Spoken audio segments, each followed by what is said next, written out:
There are more calls to free a South Florida man who's been behind bars for decades.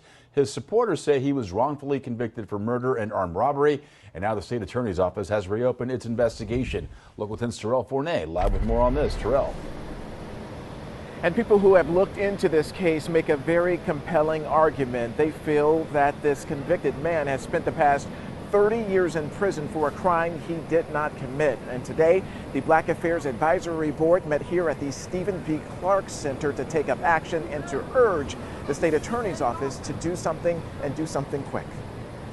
Thomas Raynard James was sentenced to life in prison back in 1991 for a murder and armed robbery that happened in Coconut Grove. Now, 30 years later, at 56 years old, new evidence recently uncovered suggests James didn't commit the crime at all. In his case, it looks like there's been a terrible mistake, and correcting that mistake has to be done swiftly and urgently. Miami-Dade's Black Affairs Advisory Board is now joining the chorus of local and national organizations to have James freed. All those in favor, please say aye.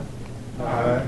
Members voted unanimously today, urging the Miami-Dade State Attorney's Office to acknowledge James as a wrongfully convicted man. Just like we have a swift and urgent need for justice, justice works both ways. It's imprisoning the guilty, but it's also making sure we free the innocent. The story recently made national headlines after a profile in GQ magazine. Back then, detectives honed in on a Thomas James despite a lack of physical evidence and a flawed eyewitness. But records show he has the same name as another man, also named Thomas James, who even has similar features and who is also now in prison serving a life sentence for unrelated crimes. It was enough to get the state attorney's office to recently reopen its case.